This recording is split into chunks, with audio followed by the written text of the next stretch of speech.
Samsung Galaxy S24 Ultra to Samsung's newest folding phones, the Z Fold 6 and the Z Flip 6. So starting with the Fold, on one hand, this is nice. A neatened up, lighter, thinner, faster version of the last phone. But every time I take it out my pocket, I also can't help but feel like Samsung hasn't fixed the fundamental issues here, and I'm not sure Samsung is even trying to fix the fundamental issues. So if you're coming from a non-folding phone, the first thing that you're gonna instantly notice is the crease. And it's getting to the point where now I am perplexed. I am perplexed how even 6 generations in, Samsung still hasn't managed to just fix this line going down the middle of their screen that companies like OnePlus have already proved can be done better with their Gen 1 folding phones. They just need to improve the hinge. It's the way this phone is pinching on the screen every time you close it, and it's only gonna get more noticeable the more you use it. The main rear cameras are good. Coming from the S24 Ultra, you really can feel the compromise. Whether that's the more limited zoom range, the slightly less reliable focusing system, thanks to the lack of laser autofocus, or just the extra bit of graininess that creeps into dark photos and videos because of the smaller sensor here.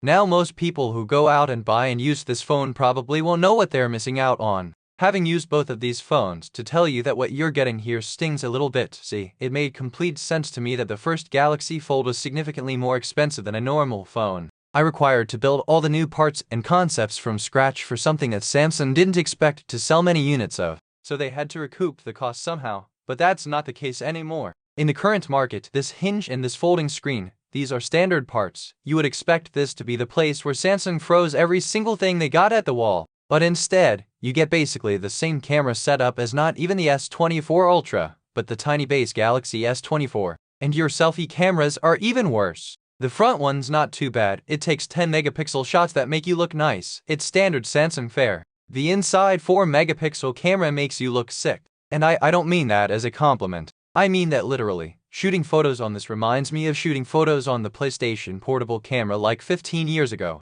And I have heard a few people saying, well, this camera is designed for video calling, which is low quality anyway. So you're not gonna notice the resolution, but disagree. The resolution is so low that you can't record 4K video with it, which I have found myself wanting to do a pretty decent amount. The camera seems to have a persistent faintness to it, presumably because of the extra layer of pixels on top of it. But also, since the whole appeal of a phone is to use it while it's open and use flex mode to prop the thing up to record videos, I don't think you can argue that this camera is only for video calls. At least 20 of the time, this is the camera that you're gonna want to use to shoot stuff. So the quality really matters. And it just makes you wonder, how did this happen? Samsung introduced this 4 megapixel under display camera on the Z Fold 3. It was terribly received then, and they've had the 4, the 5, and now the 6 to fix this. And so how have we ended up in a situation where this is the camera experienced out flagship grade enthusiast smartphone? Anyways, the front screen is wider than it was before, which is a nice improvement. It looks neater. They've got rid of all of the weird corner screen bezels,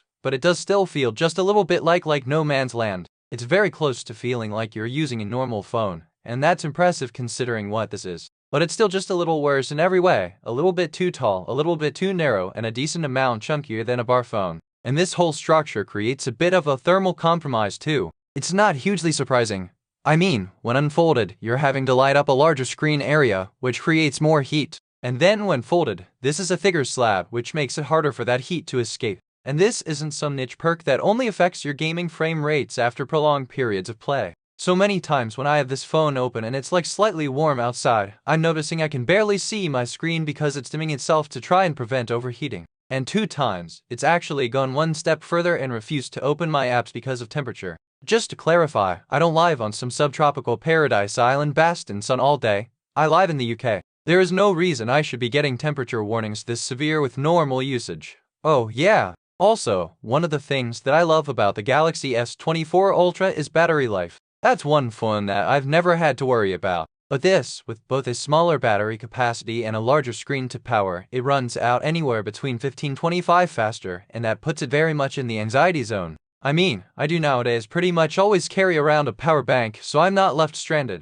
But that's just made me realize how much more often I am reaching for power here. The Flip does kind of fix this issue, but I'm getting to that phone. There was also quite a bit of emphasis that Samsung placed on the new AI features here. Of course, they did. It's 2024, but are they any good? Some of them are. I'd say the vast majority do still fall into the fun to play with, but I won't use often category. I suppose the most useful kinds of AI features are the ones that allow you to do things that you already do, but better or faster, as opposed to the ones that just continuously add more different options because, we're only human. There's only so many features that you're going to be able to integrate into your life. But this is why I love the idea of all of this automatic translation stuff, like being able to have WhatsApp chat across a usually impenetrable language barrier, but not actually having to think about the language barrier anymore. And also the new Smart Select tool. It's exactly what I was saying. It's making the kinds of things that you'd already be doing anyways, trying to fiddle around and select stuff faster. I was also super excited about this new sketch to image, and there were moments where it all works the way you expected,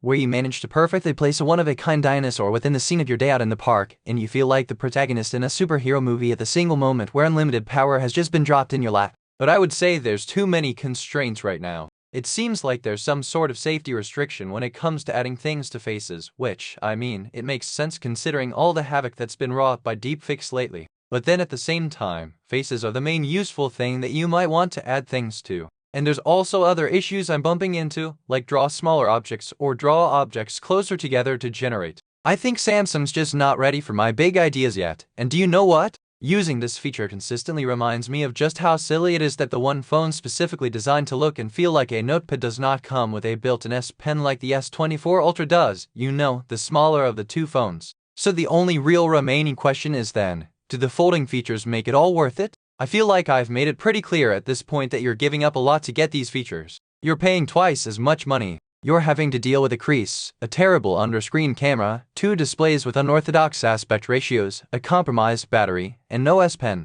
So should you? Well, as far as the physical act of being able to prop your phone up on flat surfaces, it feels cool. I've used it a fair bit to record time lapses of things happening or watch movies on a plane by sitting the phone up on my tray table, but it doesn't really matter.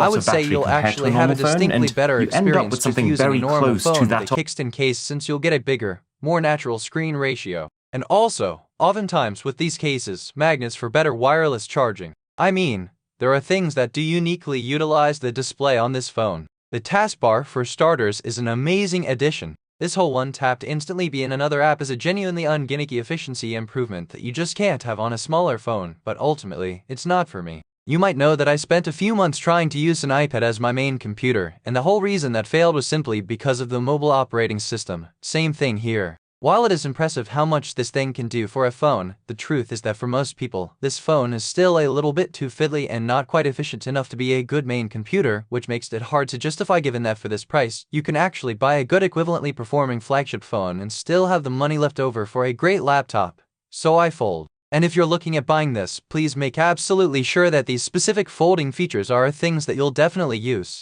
Because if you splurge on a fold and all you end up doing is playing Candy Crush, but either squeezed or stretched, that will be a poor purchase decision. I just feel like these Z Folds are a little bit stuck. Not that many people are buying them, so Samsung seems to have lost the drive to actually fix the fundamental compromises, which in turn makes them persistently hard to recommend outside of their niche. The Flip 6 though is actually very different and in my opinion, a phone that makes more sense. If the Fold is the insecure teenager trying desperately to be something they're not, the Flip is its eccentric sibling who, sure, they're a little bit odd, but they understand who they're trying to be. Through many years of bulking up the specs on these phones, I'd say Samsung's now got to a stage where the Galaxy Z Flip 6 is basically a flagship Galaxy S24 Plus that costs $100 more, but folds in half, and that isn't pointless. It's partly just a bit of fun, which doesn't hurt in an era where everyone's always saying that smartphones have peaked. I can't lie, if Samsung ever gave you the option to have their top-end Ultra phones also fold without any compromises, I'd take it in a heartbeat, and they've really dialed into that fun with all the unique front screen customization and funky case options.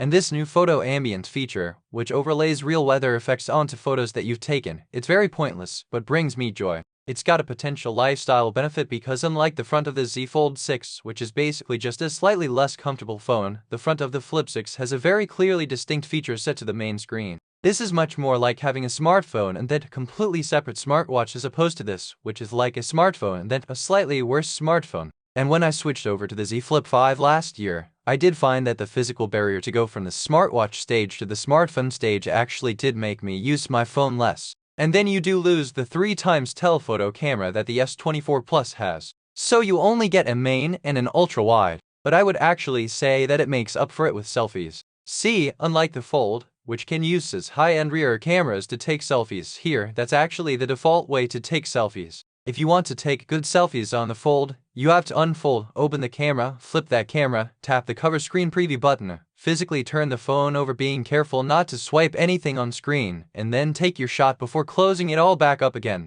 Here, you just double tap the power button and then tap screen. It's not a perfect system because then at the same time, anytime you want to take a photo of what's in front of you, you do have to manually flip the phone open. But the point is, this phone is a unique proposition that makes it distinct and useful for more than one of the population. Now there are a few things that I would say are compromised, like you still have to deal with the crease. But for whatever reason, it is significantly less noticeable on this Flip than it is the Fold. The buttons are a little high up when the phone's open, and I do feel like they could quite easily shove them down and they'd still work fine in both unfolded and folded states. The screen is a little bit tall, not as tall as the cover screen on the Fold, but still taller than I'd like. And it's only got a 1000 type resolution as opposed to the Quad HD that you get on their flat flagships. But I think that's okay. I keep my phone on 1000 type anyways for battery life and temperature reasons. And it's got the same chip as the S24 Ultra, same RAM, same base storage, same wireless charging speeds. And yet, the battery capacity is smaller too.